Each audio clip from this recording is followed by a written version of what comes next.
Pilpres tahapan pencoblosan sudah selesai. Sekarang tinggal menunggu penghitungan real count di KPU. Harap-harap cemas antara kubu 01, 02, 03. Walaupun sampai hari ini sudah bisa diketahui perolehan suaranya 58% untuk pasangan 02 dan dipastikan menang dalam Pilpres kali ini. Namun, upaya-upaya 01 dan 03 tidak berhenti sampai di situ saja. Tim pemenangan nasional 03 sudah mempersiapkan bukti-bukti dan saksi khusus yang akan diajukan pada sidang gugatan di MK nantinya. Salah satu saksi khusus tersebut adalah Kapolda. Kapolda mana yang akan dibawa? Simak video yang berikut ini. Pemenangan nasional Ganjar Mahfud sudah bersiap mengajukan gugatan sengketa pemilu ke MK. Menurut TPN akan menghadirkan saksi-saksi penting, salah satunya seorang Kapolda. Namun, walaupun TPN sudah mempersiapkan saksi khusus seorang Kapolda untuk melakukan gugatan di MK nantinya, kubu 02 juga siap melakukan perlawanan sidang MK nantinya. Simak penuturan dari tim 02. Itu memang kita mendengar dari kubu Pak Ganjar ya, mengatakan bahwa ada Kapolda yang akan dihadirkan di Mahkamah Konstitusi yang akan mengungkapkan terjadinya pelanggaran-pelanggaran secara TSM, terstruktur, sistematik, dan masif. Kita memang belum tahu apakah Kapolda ini Kapolda masih aktif ataukah Kapolda yang sudah purna bakti. Kita juga tidak tahu kalau Kapolda ini aktif, dia Kapolda di mana. Kalau sudah purna bakti sebelumnya menjabat sebagai Kapolda di provinsi mana.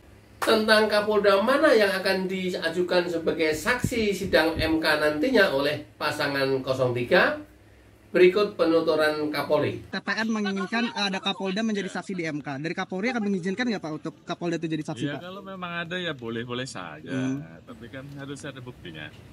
Berarti kalau dipanggil MK diizinin ya Pak? Ya kita lihat. Kapolda ini apa? Pak, dari Kan harus bisa dibuktikan. Itulah pernyataan Kapolri Sigit. Ternyata kubu 03 terus melakukan upaya-upaya melengkapi bukti kecurangan dan saksi-saksi yang akan dibawa ke MK nantinya. Simak Todung Mulya Lubis. Mendiskusikan itu secara internal ya, bagaimana kita akan menampilkan semua saksi-saksi dan yang akan kita ajukan. Artinya Kapolda aktif? Tunggu aja sampai sidang di MK nanti. Oh, baru mempersiapkan. Jangan-jangan juga baru nyari saksinya Kapolda mana yang mau diajak untuk jadi saksi di MK. Gua curiga sih seperti itu. Tapi coba lihat, ternyata gertakan loh. Lihat video ini. Saya nggak boleh buka di sini, ini strategi. Bahkan saya melontarkan itu pun bagian dari strategi saya. Benar, dari analisis. Takutnya habis ini Kapoldanya nggak jadi, Bang. Nggak jadi bersaksi karena sudah terlanjur disebut. Karena disebut nama. Ya justru saya tidak menyebut Kapolda mana. Betul. Ya kan namanya. Bukan Kapolda luar negeri ya, Bu. Kita tunggu aja. Saya nggak asal ngomong. Setuju, saya nggak asal ngomong. Jadi nanti pada gilirannya apakah dia diintervensi, apakah dia ditekan, apakah dia diancam, dan itu akan saya blow up. Oh, baru ketahuan. Ternyata cuma strategi. Belum ada toh Kapoldanya. Atau Kapolda luar negeri kali ya. Kita simak respon Yusril Issa Mahendra. Kita tahu bahwa Kapolda itu ada di tiap-tiap provinsi di seluruh tanah air kita ini. Jadi pasti Kapolda itu hanya tahu apa yang ada di provinsinya sendiri, di wilayah poldanya. Tidak mungkin dia tahu di polda di daerah yang lain ya.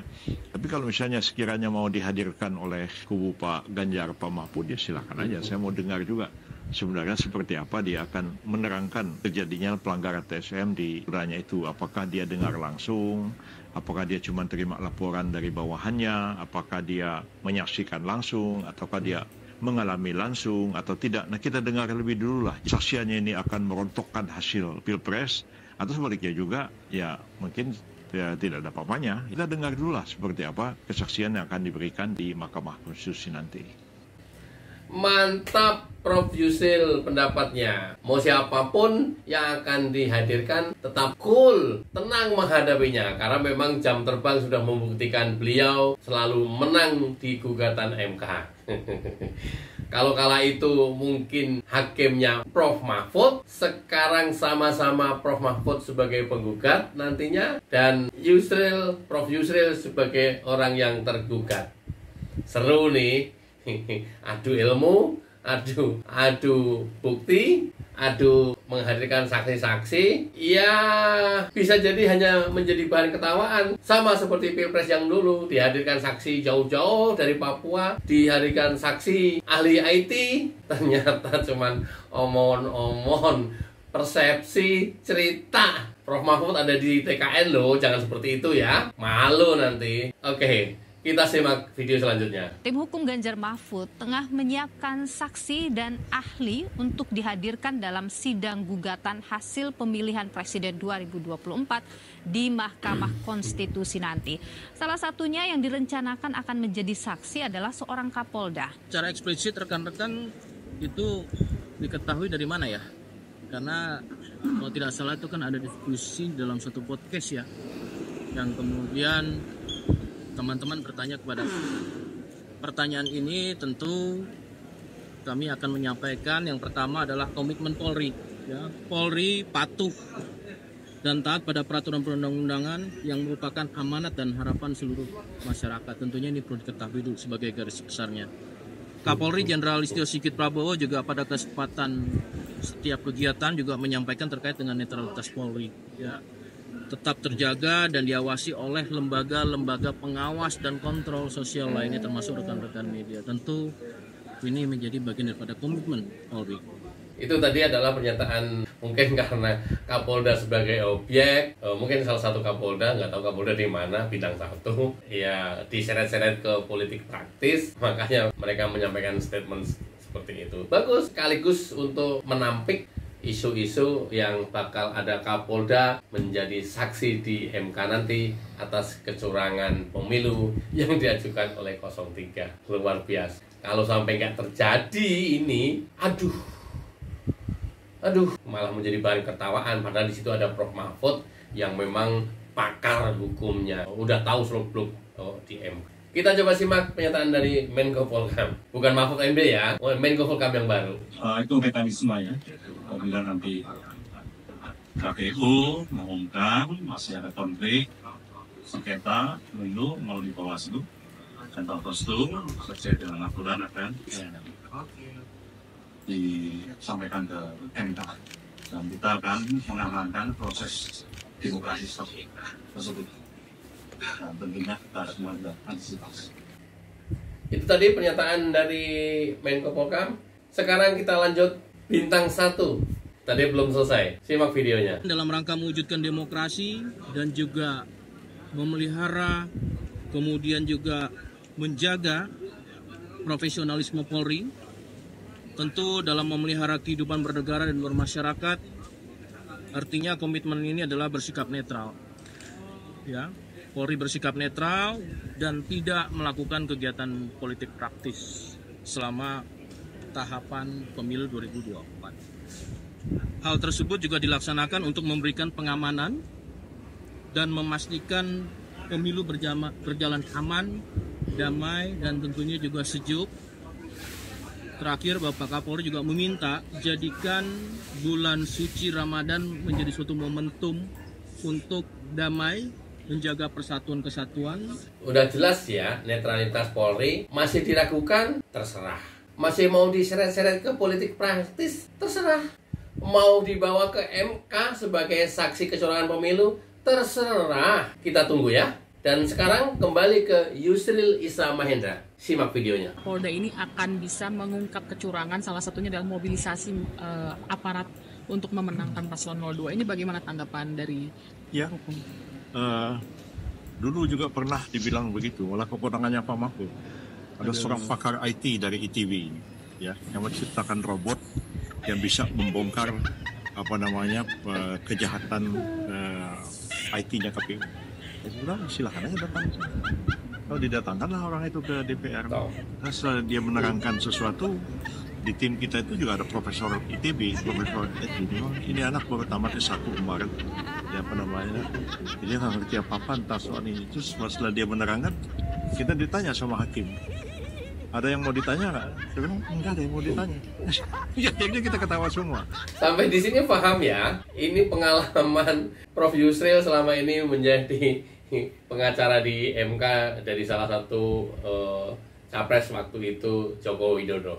Dihadirkan pakar IT yang konon katanya IT-nya itu dikendalikan oleh robot. Sampai di sidang suruh cerita hanya menjadi bahan ketawaan.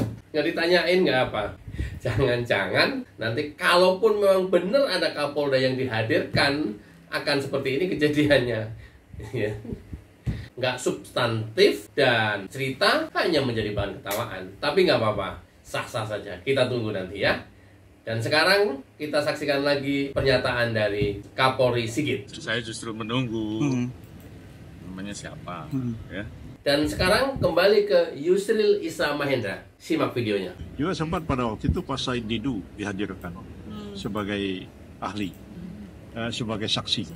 Tapi dia punya pendapat sendiri-sendiri. Jadi saya bilang, hakim juga tanya sama saya, apa yang ada yang mau ditanya? Saya bilang, Pak Said Didu ini kan dihadirkan sebagai saksi, bukan sebagai ahli. Tapi dia sebagai saksi dia berpendapat sendiri, menurut pendapat saya begini, karena nggak relevan sebagai saksi. Hanya kita nggak nanya apapun. Jadi kalau sekiranya ini sidang benar-benar terjadi, kita nggak terlalu khawatir. Karena skup ruang lingkup Kapolda kan bisa dibuktikan. Ini kan wilayah Indonesia ini kan terdiri atas 39 provinsi kan. Harus menang itu kan setengah provinsi plus 1. Kapolda itu kan hanya di satu provinsi.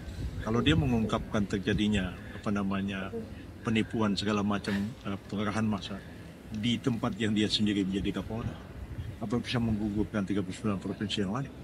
Artinya dia memang punya batasan wilayah kekuasaan itu ya sebagai Polda kan, ya, Prof. Untuk bisa mengatakan TSN terstruktur kan masif dan sistematik. Kita akan tanya secara sistematik, Anda bisa buktikan nggak ada Kapolda di mana? Maksudnya Kapolda Bali, apa Anda tahu yang terjadi di Aceh?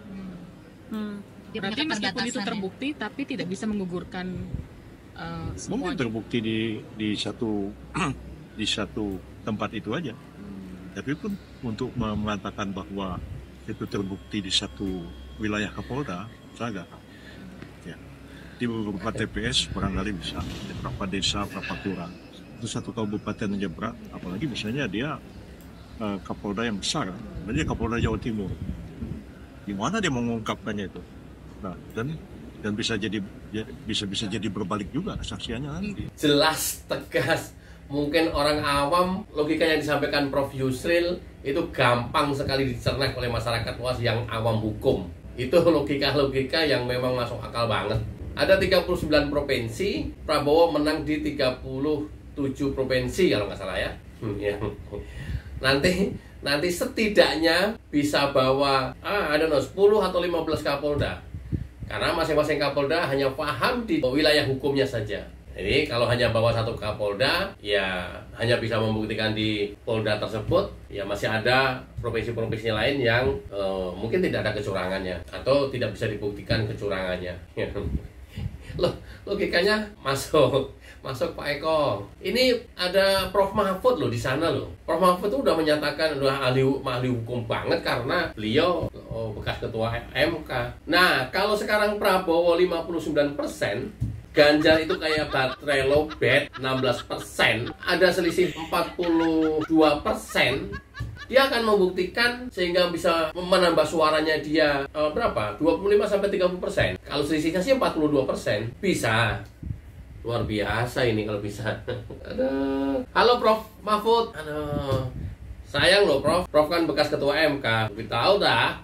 Oke, nggak apa-apa, sah-sah saja. Kita tunggu nanti di MK, seru. Saya juga akan hadir di sana nanti. Lumayan buat konten.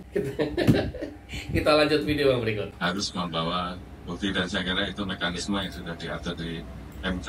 Kemudian pertanyaan yang terakhir tadi, tentunya posisi kami apalagi terkait dengan isu ada saksi dari Kapolda dan sebagainya, ya kita tunggu saja. Apabila memang betul ada melanggar ya kita proses. Namun kalau memang tidak ada, kita tunggu saja seluruh hasil dan kita doakan seluruh tahapan baik KPU, MK dan pengumuman resmi semuanya dapat berjalan dengan baik dan hasilnya bisa diterima masyarakat. Terima kasih. Itu tadi pernyataan Kapolri Sigit. Kita tunggu saja. Nggak masalah. Nanti kita tunggu dibuktikan di MK, semua orang juga lihat, seluruh masyarakat rakyat Indonesia juga bisa lihat ya, lewat siaran langsung. Kita tunggu saja apa benar nanti itu terbukti akan bisa menghadirkan saksi salah satu Kapolda atau beberapa Kapolda, syukur banyak Kapolda, atau tidak, atau hanya jadi bahan ketawaan. Jangan sampai kayak sidang MK 5 tahun yang lalu ada bukti 8 kontainer ya. Ada bukti 8 kontainer berkas, ditunggu kontainernya datang, tahu-tahu cuman box. Wah, ada dokumen ada 8 box. Ya, itulah politik. Saling gertak, saling move, sah-sah saja, nggak masalah. Tapi jangan sampai menjadi bahan ketawaan. Malu, Prof Mahfud, malulah kalau jadi bahan ketawaan. Sampai di sini, keputusan dan kesimpulan sepenuhnya ada di tangan Anda. Wassalamualaikum warahmatullahi wabarakatuh. Cayo.